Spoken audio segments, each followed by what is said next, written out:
Welcome back to another episode of Logistics Remix. Today's guest brings a unique blend of experience in engineering, venture capital, and operations across some of the world's most innovative companies. Adam Bryant is the CEO of Jitsu, a technology-driven last-mile carrier reimagining how e-commerce brands move packages from warehouse to your doorstep. Now, before leading Jitsu, Adam was a partner at Eclipse Ventures, where he invested in industrial and logistics startups, including Jitsu itself. So he later joined as the CEO to help scale the company from its vision to operational execution. Earlier in his career, Adam spent time at Tesla, helping launch and scale production for the Model S and Model X models. He also held various roles at Proterra, Danaher, and GE Aviation, giving him a deep understanding of how to build and optimize complex physical systems at scale. Adam, welcome to the show. Great to be here. Thank you for having me. Awesome. I was really excited for this conversation, and I'm looking forward to it. I want to jump right into it and ask you this. You first got involved with Jitsu as an investor while you were at Eclipse Ventures. So can you take us back to that moment? Like, what about the company caught your attention? Yeah, no, it's a great question. Usually I think it comes down to the founder first. It's usually the first impression. The founder of Jitsu was Daniel Sokolovsky, and he had grown up in a courier business at a very early age down in LA. You could just tell, when I met him, first impression, he lived and breathed this, just logistics. I think he told me the story after the fact. When he was very young in the business, there was, paper-based routing, a lot of manual processes. And, he always had this thought, there's got to be a better way. There's got to be a way to make this more scalable, more automated, et cetera. And so he later went to Berkeley to study applied math and started the business right out of Berkeley. So at first was the founder, just that first impression. Second, for me, it was a bit of an atypical pattern.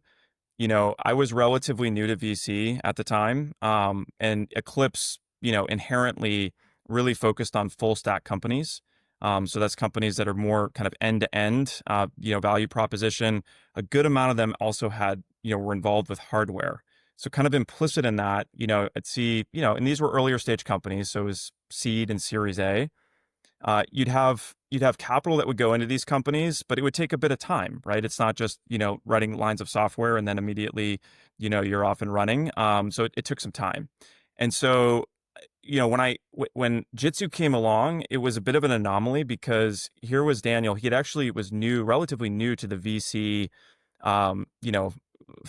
funding. It was kind of a new concept to him. He had really bootstrapped the company. And when I came across him, he was probably doing low double-digit millions annualized revenue, and so after raising far less capital. So for me, that was a bit of an outlier from some of the patterns that I had seen, and so that was interesting. And then I'd say, thirdly, it was a personal interest for me. I was always very intrigued by the Uber model. I thought it was matching the supply and demand very dynamically, the asset-light structure. And, obviously familiar with Uber Eats, with DoorDash, et cetera.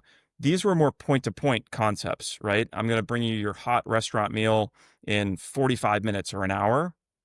And of course, that's been an amazingly successful business. It seems that there's many folks out there that want that service.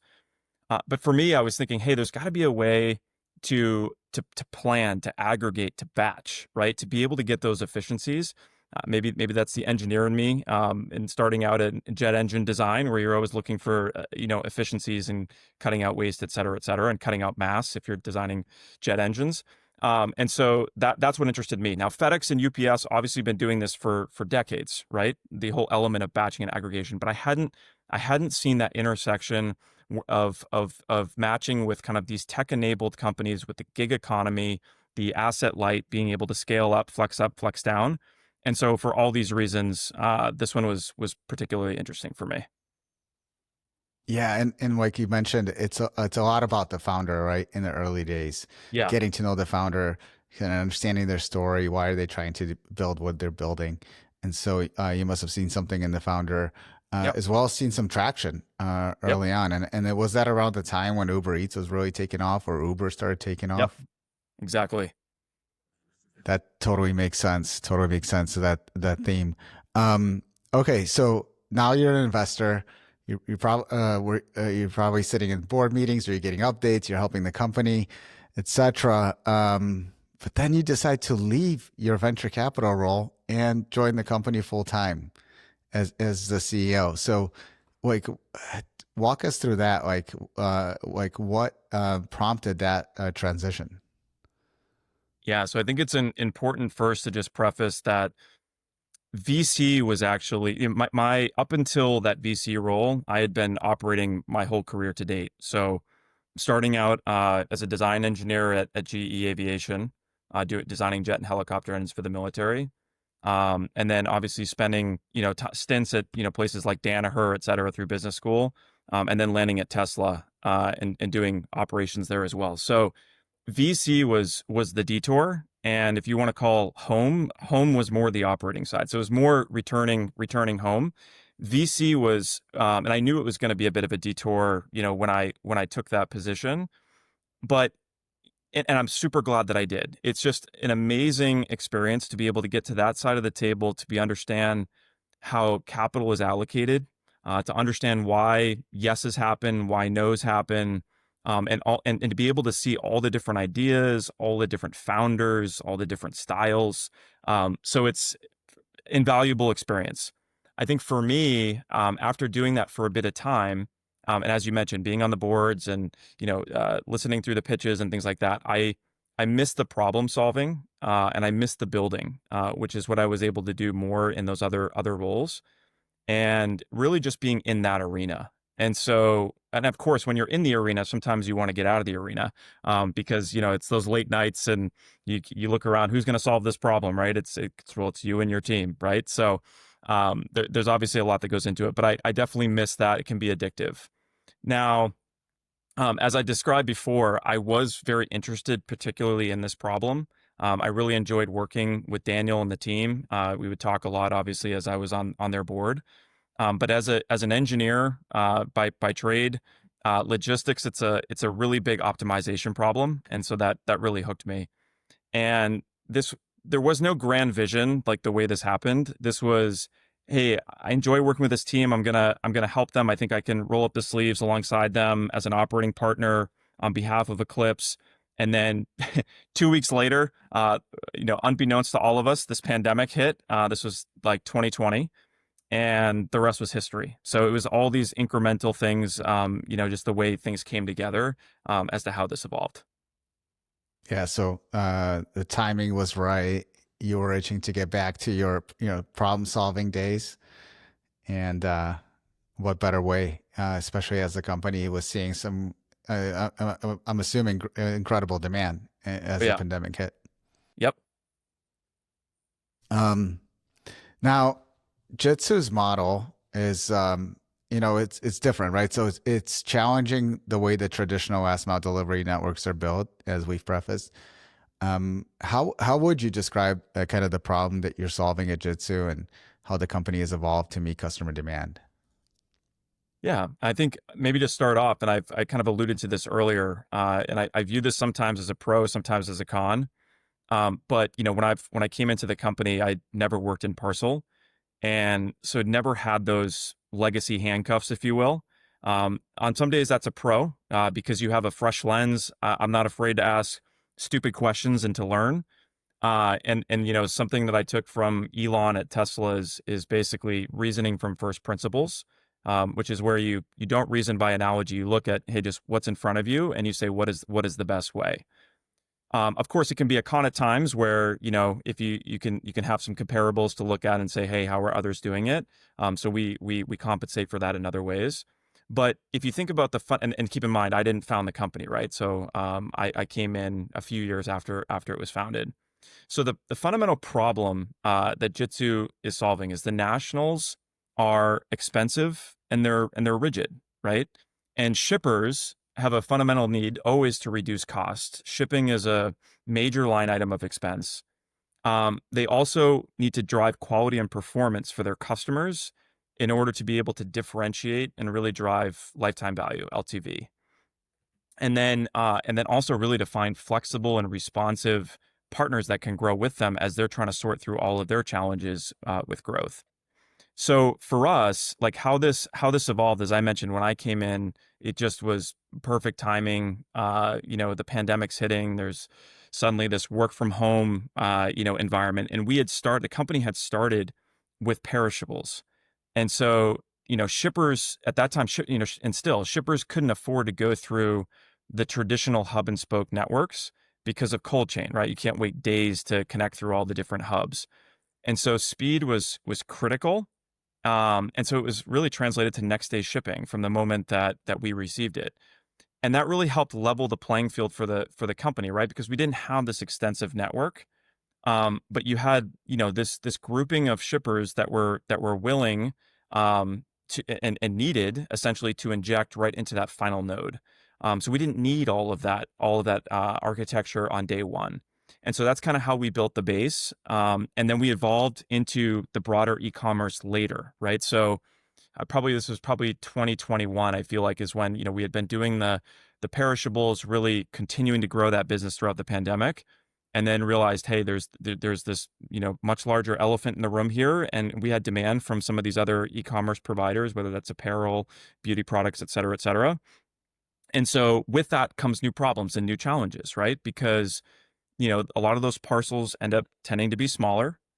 Their ability to fill up a truck with their own volume can be challenged.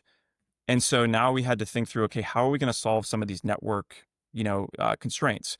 And that leads to, okay, we need to expand our coverage, or we need to add connections so that we can inherently help those clients fill up those trucks in different ways and drive utilization. So, and of course, like through all of this, a subscription-based, perishable or food company that has a certain set of criteria and a certain way they run their business can be very, very different from, say, a 3PL or another brand that doesn't have to worry about cold chain. And so you get through these, and these comes down to like manifest accuracy, all these things. So along the way, you get exposed to these new problems, these new challenges or sticking points, and then we have to figure out how to solve them. And so it just becomes this circular loop of evolution. Yeah, and I think you get especially in the perishable space and subscriptions, you combine it with subscriptions, you get to deliver to the same address every week. Yeah. Pretty much. And Yep. so if it fails one week, there's probably a good chance you can fix it for the following week. Where if you're starting to work with an e-commerce brand that's kind of shipping all over, that maybe has customers that order every 3 months, you don't have that kind of fast loop back, That's right. the feedback loop. That's right. That's right. So you have to solve those edge cases in different ways.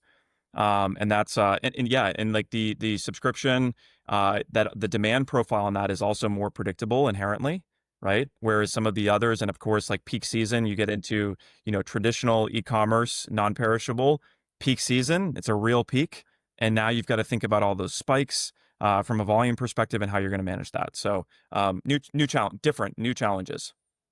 Yeah. And okay, so you started mentioning some things you learned while you were at Tesla. Now you were I want to go back to that time. You were there really during a time when most thought early days, most thought the company would not survive. It wasn't yet a leading brand. There was just like constant pressure on the company, a lot of negativity right from the outside. Like, what was it like working in that environment? Any other lessons like that still influence you today? Can you take us back to that time? Yeah. I mean, my time at Tesla, I look at very, very fondly. It was stressful, extremely stressful, but like amazing and very formative. I think you'll find most people that went through Tesla in their various chapters will have a similar experience. I had actually discovered the company, I think when I was at business school, and I think this was circa, 2011. And when I came out to see the factory, it was basically empty. There might have been a couple of robots that were being unloaded, and so I'm walking through this massive NUMMI factory. I think it was like 5.5 million square feet, That's a really big building. And you just had this feeling like something was going to happen here. Now, fast forward, I had 1 year left of B school. And so, when I actually got there, I joined the week. This would have been 2012, midway through 2012. I joined the week we delivered the first Model S. So it was just this a party week, popping some champagne, obviously something to celebrate as those first founder, cars, initial cars went off the line. And then the following weeks were just incredibly stressful because now you got to build the cars, right? And it was like we're building two cars this week, and then you get into the teens, per week, and it was just all hands on deck. So during my time at Tesla, I was fortunate to have three kind of groupings of jobs, right? Like the first thing, I really wanted to do operations when I got to Tesla, but that wasn't the door that opened where they needed help at that moment, and so it was finance. And I'd never done finance, before, and so it was just a great learning role for me. I had visibility to all of that from that side. Did that for about a year and a half, but then really wanted to get closer to the product, so I went over to the engineering side. And that was where, in the body shop where we were, all those panels get welded together, and you've got to make sure the gaps and the flush and all of these are within tolerance. And then eventually they gave me the entire shop, production, et cetera. And then the third role was stepping into production control for the entire factory. So that was build planning for the entire factory, as well as all the material flow within that factory, and had the worked with the planners for actually bringing the material and the parts to the line to actually feed the manufacturing operation. So if there was any like logistics, role that I had, that was probably the closest thing I had to before Jitsu. But if I think about some of the takeaways from Tesla, it was, first off, things moved extremely fast and with high urgency. Coming from GE, a big behemoth, and jet engines specifically, like you go slow, It's paramount that you don't make a mistake. When I was at Tesla, it was like, we got to move fast, right? We've got these big incumbents that are out there. We've got to prove that this is a thing. And so where normally you might, you hear about the 80-20 rule. I feel like Tesla operated under, 70-30 rule, maybe 60-40, maybe 50-50 sometimes. It was really all about value of speed and learning fast.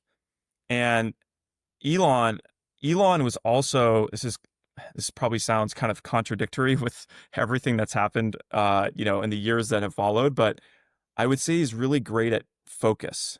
And I obviously, like, you can see where that's a little bit funny at times, but within the company, there was a clear roadmap, right? 1 to 3 things that we've got to do, very clear rallying cry that really got everybody involved. And he was super, super big on stretch goals. So, you'd make your build plan for the year, and these goals were very lofty, and you'd be sitting around the room and be like, I have no idea how we're going to hit these numbers. And, sometimes you wouldn't hit the number. Oftentimes we wouldn't hit the number, but what I think the learning for me is we got way closer to that number than we ever thought possible, and that we would have gotten had we not, set those lofty goals. The biggest thing that I take away from Elon, because he'd say it over and over again, and I could just see the way that he operated, was this first principles thinking. He would say that over and over again, and that's that. The whole concept is not reasoning by analogy. So, we'd be sitting in a room and we'd be talking about X, Y, or Z, and you'd have somebody that says, "That's not the way Volkswagen did it. Volkswagen did it this way," and you get this response, "I don't care what Volkswagen did." Right? Because that was probably done decades earlier under a different set of circumstances, under a different set of everything, right? And so why don't we look at what, the tools that we have now, the technology that we have now, and reason from the ground up? He would always say from the atom level, ATOM, and go up there. So, and I think at Jitsu and everything, I think that's easier for me to do. Like, as I said before, not coming to the table with previous parcel experience. So that reasoning by analogy is a little bit harder. So instead you look at, okay, what is the commonsensical, the best way that we can solve this problem today? And then I'd kind of close on Tesla, just this incredible pressure on bottlenecks. anytime you have a company, you always have a bottleneck or a constraint somewhere. It could be sales. Sales isn't selling enough, product or service. And then, the tendency might be for the operations or the supply side of the house to say, okay, well, we don't have to, go at quite the same amount of urgency on solving our problem because sales is the throttle. And then, of course, that switches, right? Eventually, sales solves the problem, and then that bottleneck shifts back to operations. And then within operations, you can have different shops feeding each other in sequential order. So the body shop could be the bottleneck, and then they solve it, and then the paint shop is the one that's limiting. An example of this was when we were delivering the Model X. We had just started bringing Model X down the main line, and you're familiar with the Falcon doors. This was like a new concept, and the quality was just not on the mark. And so the line was not moving anywhere near the pace that it needed to move. Yet at the same time, we had this very aggressive build plan that we had to hit. And I was responsible for making sure that we were ordering parts and getting those parts to the line. I was not allowed to change the build plan. Normally you would think just in time, efficiency as the line pulls, you order material just in time ordering so you don't exploit your inventory. But if I were to have lowered the build plan and stopped ordering, we would have admitted defeat on that build plan. You can't build those cars without that material. And so I was not allowed to change it. We had, I'm not kidding, we had about 1,000 tractor trailers in the parking lot. And then you can imagine just the disaster of trying to figure out how to get the Tetris puzzle of how to get those parts to the line. But what that did, and I wouldn't necessarily emulate that again, but the side effect of that was it just put incredible pressure on the team at the moment that was the one so in this case, solving that Falcon door problem so you could release that bottleneck. So it was all of these different things, and I take different elements of them on a sliding scale with me wherever I go. And I think the last one is the mission. Elon just did a great job aligning everyone behind a mission. He would roll up his sleeves. He would fly below the high level and get into the low level, sometimes to the point where you wouldn't want him there, right? But just that sense of like, hey, we're all in it to win it, was something that was really powerful.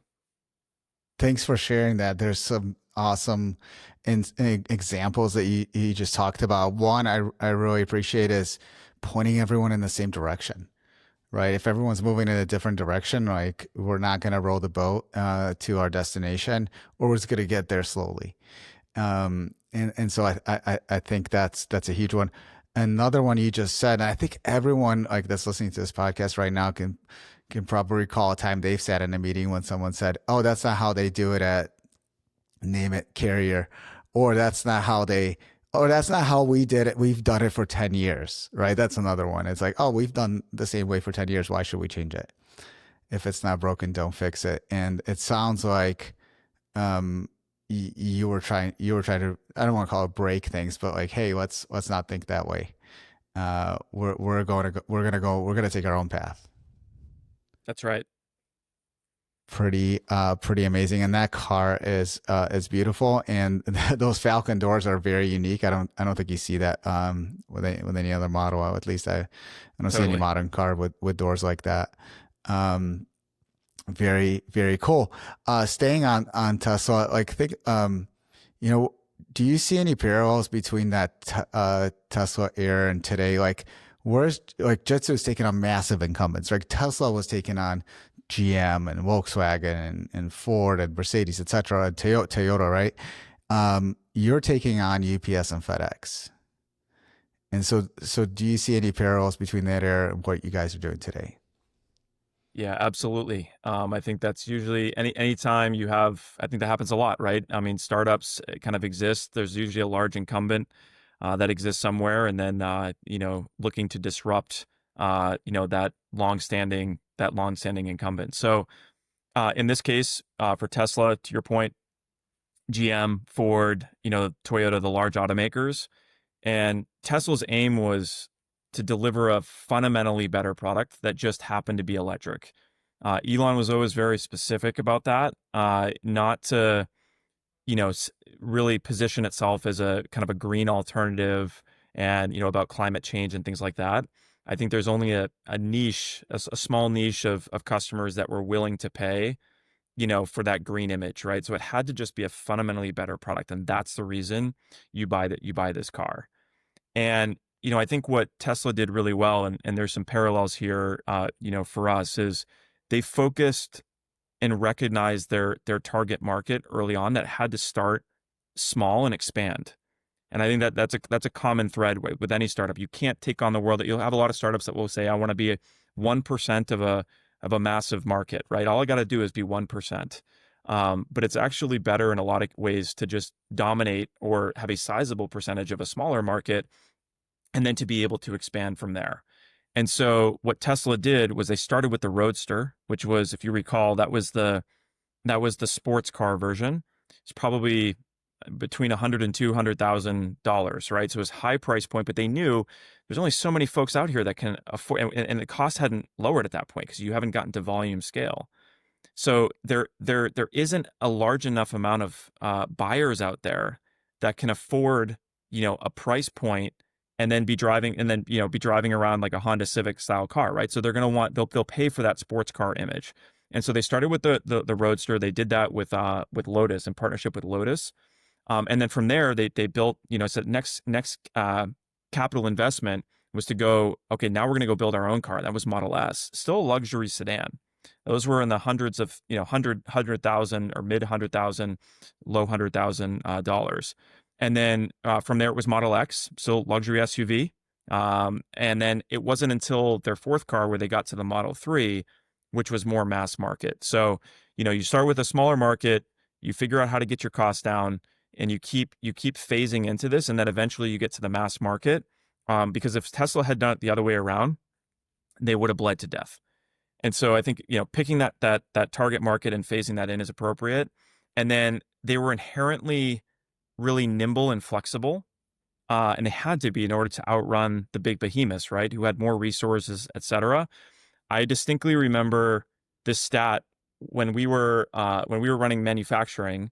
We were processing anywhere from 80 to 100 changes per week. Just the design team just constantly improving this product. Normally, you would be more methodical about that. You would do these far less frequently. You'd batch them. I don't know if once a year, maybe once every 2 years, or certainly less of a cadence, right? You'd be more thoughtful. This was a little bit, of course, it seems a little bit reckless, but you were also getting fast learning. You were getting improvements out there, and you had to build a system that could digest that, right? Where you were just very vigilant and that you could process these changes. And so that made Tesla very flexible and very nimble, which I think is very important when you're a smaller company. And then I'd say the last one here was controlling their own destiny. So this concept of vertical integration. I can't tell you how many, especially when I was on the finance side, how many buy versus build analyses we did, because you'd have these suppliers that couldn't keep up. And so there'd always be this question of like, should we just build it ourselves? And the answer was almost always yes. And so because speed was so important, we had to move. We couldn't have anybody holding us back. So if I think about, how all that relates to, what we're building over here at Jitsu, obviously FedEx and UPS, as you called out as the incumbent, we have to fundamentally be better. And I fundamentally believe that we are cheaper, better, and faster than those incumbents. And then from a target perspective, as I described earlier, we knew we couldn't go boil the ocean on day one. Going after that long tail or just the whole mass market of e-commerce, the price points on those parcels are quite low. And if you haven't figured out your systems, you haven't figured out your processes, those things will bleed you to death. And so we pragmatically started with a different profile. We started with the perishable companies. We started with larger boxes. We started with clients that had this need for speed. So it's kind of like our version of the Roadster, right? Yes, a smaller market, but it was a very specific set of criteria. And we built our business, arguably the hardest thing first, right? When you have these things, they got to move fast. They're bigger. You've got customers. Obviously, if they don't have their meals on the night they want them, like they're very upset. So you build your systems around that, and then you expand. And then from a flexibility and just agility or nimbleness, we actually changed. We were previously Axel Hire. We changed our name to Jitsu. That's right. Which comes from the the jujitsu, right? Which is essentially using an opponent's size against it. So we really pride ourselves. It's like whenever we talk to our customers, it's usually the first thing they say about us in terms of you guys are just, you're flexible, you're responsive. And that is, we've just really taken that to heart. And it's how we run our business, right? It's how we've always had to be able to like trying not to lock down constraints as long as possible so that we can just take advantage of whether it's dynamic supply, whether it's the dynamic routing that we have, the real-time problem solving, all of these components that help us be more responsive. And then from a control, similar to what I just described at Tesla, the buy versus build, there are companies out there that have either chosen to, innovate on a specific component. So there's companies out there that just do routing, right? And so what we chose early on is like the end-to-end chain, right? So from the moment that shipper is willing to tender freight, we can help them with the line haul. We have developed our whole, our own WMS system. We've developed our own routing. We've developed our own driver app. All of the different pieces to get that parcel to the doorstep, because as you know, it's one long chain and everything is interconnected. And it's like a domino, right? So if we want to change something on our sort process for any particular reason, there's a decent chance that that's going to affect the driver. And if we were just purchasing kind of off the shelf components or software, understanding all of those linkages or to have to rely on another third party would be very, very challenging. So part of our speed comes from the ability that we've innovated and we've decided from a technology perspective to kind of own that whole chain. Yeah, and that's a great analogy to the vertical integration part, and we'll jump into some of the technology conversation as we walk through our discussion. Well, thanks for giving us some insights there and some background, and I really and the analogy between the first Tesla car, the Roadster, to the niche market you were serving. I mean, it was like next day perishable, so it's next day delivery, right? It's higher weights and like can't fail, right? You can't just put this to the side because it's gonna have to get discarded. So you built to that spec, and then it was a lot easier then with the vertical integration to build towards the rest of e-commerce, similar to kind of the Tesla progression with the models. Let's get into just the balance in the last mile, because something we see is we've got last mile delivery. There's reliability, there's speed, and unit economics, right? So how do you think about the trade-off at Jitsu between those three? Yeah, great question. And yeah, everything you just described about, the perishable companies earlier on, really had that trifecta of all of those. Like I would argue that we started with the hardest thing first, and we really did have to figure that out by necessity. And so if I think about, obviously we're all aware, there's been some startups, especially post-pandemic, that failed, right? And I think it's easy to look in hindsight to say why that happened. And I mean, I think it's, they got a bit over their skis. It's kind of a build it and they will come mentality. I think we all probably had a little bit of a pump fake on demand when the pandemic hit. And then of course, after the pandemic hit, things changed a little bit. And so there were companies out there that I think layered on some fixed costs, some large investments. And then there was a moment where we've got overcapacity in the market. And so you got to be really careful about that. And we think a lot about that. When it comes to unit economics, the way that I think about this a lot is it comes back to that utilization and aggregation. We search for it everywhere we possibly can in this business. And because that's how you get your cost. It's not about if you can get more utilization, more packages, more, or even just if you want to talk about a middle mile or a truck, right? That's the biggest lever you have to lowering that cost. And, we're intentional about, not going after that 45-minute delivery or that same day, same hour, fad that happened a while back, right? Because we knew if we were going to do that, that was going to take away the density, right? That was going to take away. We can't, if you want something within 10 minutes, or you want something within an hour, it's very unlikely that your neighbor wants something, within that hour as well. And so we just really kept it to that core. We're also very, very conscious about fixed costs. So we try to keep things as variable as long as we can. And that's inherent in our model, right? The fact that we work with the gig economy, we can flex up, we can flex down. A lot of those gig drivers are getting, lots of opportunities throughout a week. But if we have fluctuations throughout the week, then that's okay, right? And so we really opt whenever we're making decisions to expand, et cetera. We want to prove demand before getting way over the skis. And I think that's where the asset light model has really helped. When it comes to speed, I always think about from the manufacturing days, man, method, machine, and material, the four M's. We've got to be mindful about throughput, right? The cycle time analyses, making sure that, we've got to sort X amount of packages. We've got to be able to clear all of that for dispatch. Obviously there's throughput and cycle times in order to make sure that all of that product needs to get out. But then it's also about focus and prioritization. Fortunately, not everything necessarily has to get out today because we have clients that have different SLAs. Some of them might be multi-day SLA. And so, but we've got to be able to have the systems and processes to say, okay, but these are the ones that have to go out today, and being able to prioritize those accordingly. When it comes to the reliability, I think this really just comes down to execution. You've got to have measurement systems in place, and we're constantly measuring everything. Root causing, I mean, things are going to go wrong, like things happen. So root causing, what's the corrective action? And then identifying patterns. Like you can't solve everything, the long Pareto curve on day one. So you've got to choose, what are you going to go tackle first, second, and third. So again, it's kind of that 80-20 way of racking and stacking. And then whenever we can build redundancy, we do.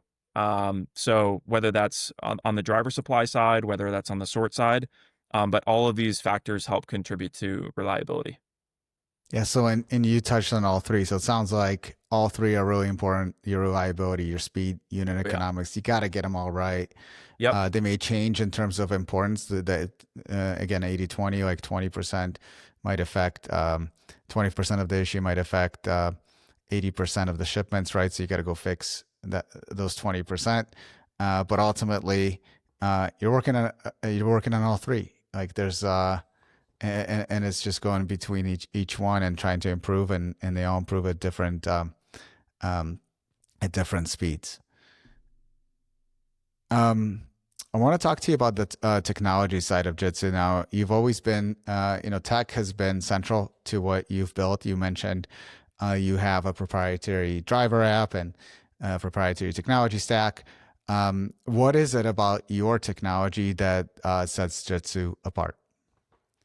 Well, yes, I may be biased, but I think we have, best in class features. Whether that's, we could go on a long list here of all the different ways and mechanisms we have to, whether it's to share real-time visibility with our clients, with ourselves who need to run the business, to, empowering the driver kind of in real time to solve these problems, POD verification, geofencing, address correction, all the different things. I think if you've seen a technology-enabled, kind of more modern carrier out there, there's a really good chance that, if you've seen a feature that you like, there's a really good chance we have our own version of that.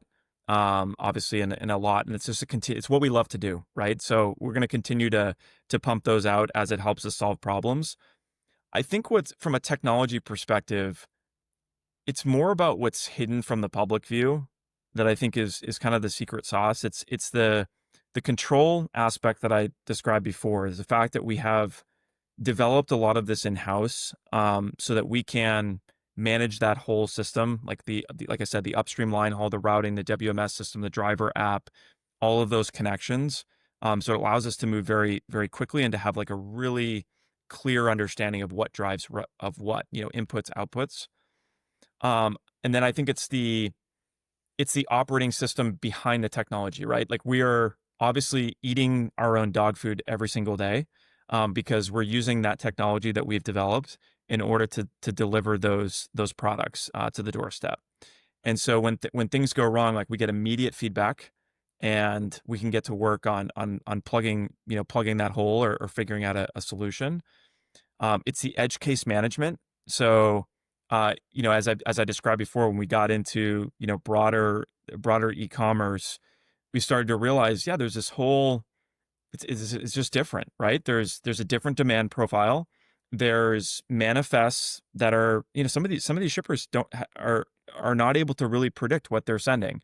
Now, they know what they're sending over the course of a few days, but at the shipment ID level, et cetera, there may be some lag. And so, and then of course you have late trucks. You're going to have bad PODs from time to time. You're going to have, delivery instruction, fat fingers, right? When they're typing this in, or the address, bad access codes. So it's like, how do you take that chaos that is inherent in the final mile, and how do you build systems to try to tame that chaos? How to be able to roll with those punches? And I think that's something that we do a really good job at. This, like what I pride myself on in our team, is the continual evolution and innovation around those things. Continuous improvement being a big one. Just like, as I said, always looking at the data. What's the 80/20 rule on the problems, and then solving that in very unique ways. And then lastly, I would just say it's got to be intuitive. We have a running saying within the company about the mom test, which is, would you be able to give this to your mom? Would you be able to give this route to your mother?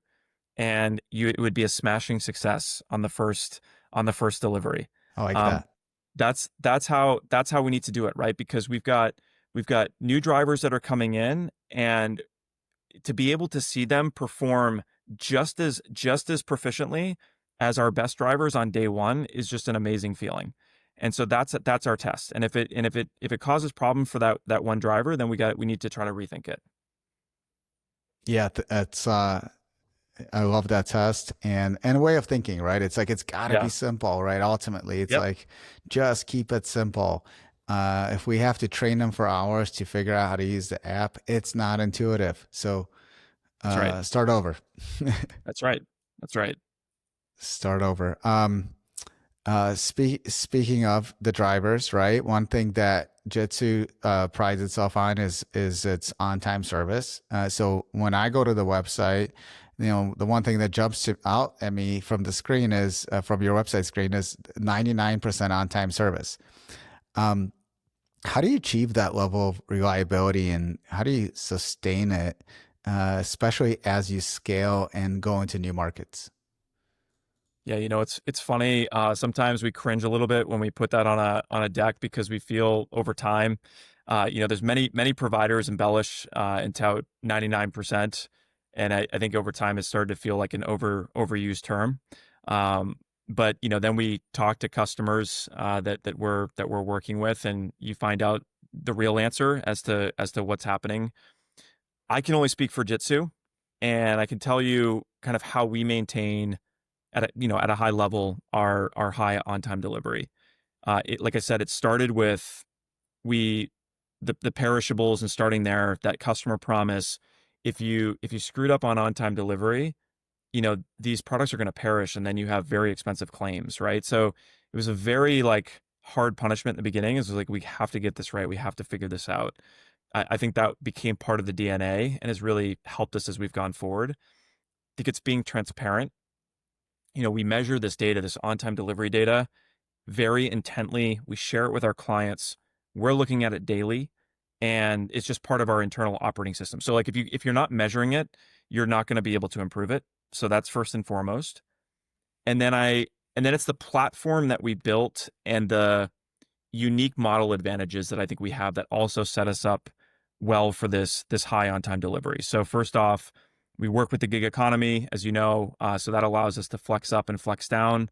We don't have, our own assets, all of these things. So we can turn on new supply relatively quickly. And that's just the advantage of an asset light platform. You have this latent supply that, if we've got an extra gig, we've got extra X number of gigs, like there's usually supply that's kind of waiting in the wings that would love to go deliver that product. Now, the other piece of this is measuring those demand signals. As we were discussing earlier, we've got some of our clients that are subscription. We've got some that may not be subscription, but they're relatively reliable. Like this Monday looks like last Monday and the Monday before. And then you've got other clients that, may look very different and may be very kind of random. And obviously they'll have their own promotions and things like that. So the good thing is, like, as we've expanded, there's a bit of diversification here and predictability, and we can use a lot of data, and we do, to predict what's going to show up on our doorstep. And that's really key, to be able to line up supply, to be able to meet that demand, and be able to sustain that on time delivery.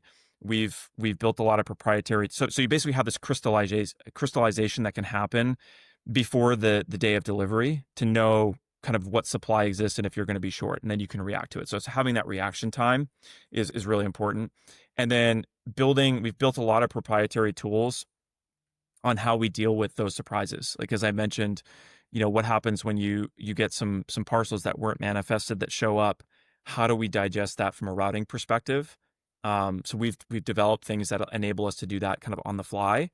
And then also redundancy, right? So how do we build in redundancy, whether that's a second sort or that's different driver waves or cohorts, that could range from anywhere from like pre-booked to on demand, and kind of a cascade through that. So all of these different factors, I think, come together and really help us sustain these very high levels of on-time delivery. Okay, so you went through a lot there, but what it's telling me is that you've got a plan for failure one, failure two, and a backup plan for failure three that could happen. And the gig, which that means they're not a full-time driver, they're a gig driver, because you don't have a fixed driver base. If you get more demand, more packages to get delivered, it's very easy for you to go because you've got additional capacity with more gig drivers that you can recruit in real time almost, right? To deliver those packages. Unlike certain models that rely on a fixed number of drivers, those packages are going to have to wait. Yep. And like I said, because we have some predictability and we have enough data now, on all of this demand every day that we're collecting, we don't have to solve for the entire puzzle in real time on the day of delivery in a panic and a crunch, right? We can solve for a significant portion of that ahead of time. And if it looks like we're falling short, we have reaction time. So we have a whole bunch of levers that we can go pull to be able to satisfy that demand. That sounds awesome. All right, so let's stay on the technology theme. The big talk right these days is artificial intelligence. And so where do you see things going next with AI when it comes to last mile delivery? Yeah, I know it's exciting times we're living in these days, for sure. I separate this into some things that that we're working on, right now, or in the very near future. Some really directly applicable. So, like an example, our POD analyses. You have drivers that take a picture. It's to show the consumer, hey, we delivered it here at your front doorstep. It's proof of delivery, so it confirms for us that was a successful delivery. So being able to, we leverage AI to be able to analyze those photos, and determine what's good and what's bad. So ideally, we can stop it in the moment, and coach in the moment, before a delivery that's maybe in the wrong location or doesn't look right, can be perfected, or nudged. Right. The other is customer support automation. So we've got calls that come into our call center. This could be from a driver. This could be a consumer. And those range in complexity. You've probably heard this before. It's a very common application. So you have like your level 1, level 2, level 3. Some of these are like, hey, where's my package? Or is this still getting delivered today? Those types of questions can be answered, very, very, can be automated essentially. And so that's one that's directly applicable. The one that I'm really excited about is everything we talked about earlier about all these. It's all the chaos, all the inputs, all the various inputs, and then you have outputs in terms of, inbound shipment prediction. What's going to happen? And, like I said, it could be a promotion that happens with, one of the shippers. It could be looking at past demand, from that shipper, so historical data. It could be the fact that we have late trucks. Late trucks will happen. Flat tires will happen. You'll have seasonal spikes. You'll have orders that are trickling in throughout the day, but you need to know the answer now. And so, like, how do you extrapolate, what's going to happen 3 hours from now? So being able to take all of that noise and try to extract the signal from that is a really interesting use case for us. Because the more granular and the better you are at predicting, the better you can obviously manage your cost, the better you can ensure that you can perform where you want to perform, et cetera, et cetera. So that's a really interesting one that we're working on now. You and I have spoken a lot about, just everything going on with, autonomous vehicles and, at some point maybe humanoids riding in those autonomous vehicles and delivering those parcels. I think that's a ways out. Final mile, everything that we do here, it is edge case city, right? When you think about an autonomous vehicle that's riding on the highway, like a 53 footer, that is inherently a simpler problem to solve, right? You've got a little bit of complexity in the beginning and the end, but smooth highway heading down. If you think about the final mile, that's where you have the barking dogs, you have the bad access codes, you have the sidewalk that has a crack in it, you have all the different things, right? You have people that you have to deal with. It's probably the biggest ingredient, and so I think that's going to take a bit of time. So the way that we think about AI and the applications in the shorter term, I mean, I think our CTO says it best when he says, how do we make every human minute count, right? How do we take whether it's the administrative or the repetitive tasks and help solve that, help take that off their plate so that humans can be empowered to do what they do best. And those are the opportunities that we are really tackling kind of first and foremost. Yeah, that's awesome. Well, I won't ask you to put a prediction on when autonomous vehicles and humanoids are going to deliver packages. Who knows? Yeah. It's an interesting future to think about. But it does sound like there's a lot of applications today. I really like that door, like a picture POD. I've had even with the largest carriers, a package delivered to my neighbor's house. I Yep. get a notification that it's delivered. I look at the picture, sorry, and it's not my house, right? So Yep. the picture POD saved me because I know whose house that is based on the front porch. So I walk over and Totally. I grab my package. Yep. But if they had AI or some kind of technology to look at it and say, wait a minute, driver, this is not their front door.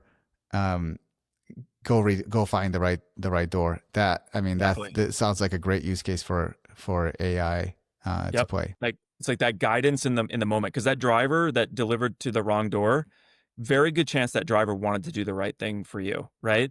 But if they had gotten a little help along the way, could have avoided that experience for everybody. Totally. And that's what technology is going to help do. It's going to Yep. help them. It's going to make them Yep. more efficient and it's going to help them. Um, Exactly. well, let's wrap it here. I would like to ask actually on a prediction. So like if you could forward, let's say a decade from today, if that's too long, pick another number of years. Well, what do you hope people say about Jitsu and how you changed last mile delivery? Great question. I think it would be I think it would be that Jitsu gave shippers a regional experience at scale. Essentially the ultimate easy button. If you think about the traditional experience and you think about the quote unquote easy button, it's you're handing over your customer experience to a kind of a rigid duopoly who has you captive, right? And obviously we talk over and over again about the surcharges and all of the different things. As Ford, the quote from Ford, one of my favorites, you can have any color you want as long as it's white. And if you think about everybody's goal, whether every company's goal, it's to grow, right? FedEx and UPS, they're massive and they want to grow themselves, right? But they've got certain legacy handcuffs in place. They've got a certain legacy architecture um, that constrains the problem for them, right? And they do need to guide kind of the customers into a certain flow. And shippers obviously are trying to grow. And when you have more growth, you have more problems. That's the fun part. And then you have more of a need for adaptable partners. And so what I'd like to think, and we've gotten this feedback from our customers, this happens over and over again, and this is where I continue to want to double down. The Jitsu experience, our belief is your carrier partner should be an extension of your team that is working to optimize and deliver superior service. And it's really leveraging the modern tools that we have at our fingertips today to drive that responsiveness, right? If you go back decades ago, like there were no smartphones, right? We have smartphones now. We have all this technology now. And so like, how can we solve the edge case problems in real time? How can we, in the case that you were describing, how can we prevent the claim from happening in the first place?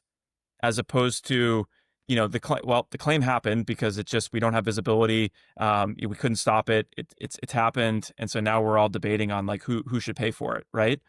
So it's like, how do we be able to rearrange the deck chairs and maintain flexibility, which I know can be at odds as you're trying to scale and you're trying to guide everybody into that white car or that white color. But that's the goal. So we always are thinking about how can we decouple. How do we not anchor to the ground if we don't need to anchor? How do we accommodate, and how do we build a very versatile platform like that? That's kind of the de facto, like how we can maintain our nimbleness and responsiveness is kind of the North Star as we continue our growth. Well, we look forward to a bright future. And it's been great having this conversation. Adam, I really want to thank you for joining me on the podcast episode and sharing your insights from investing into Jitsu to now leading the company into the future of last mile delivery. But could you share a little bit more about where people can learn about Jitsu, or if they want to connect with you? Yeah, feel free to find me on LinkedIn or send me an email at a.bryant@gojitsu.com. And it was really great to be here. I really appreciate you having me on. Awesome. Likewise. It's great to have you for this conversation. And listeners, as always, subscribe to the Logistics Remix channel on YouTube for more conversations that make sense of shipping. Give us a like, and thanks for listening. I look forward to seeing you next time. Thanks so much.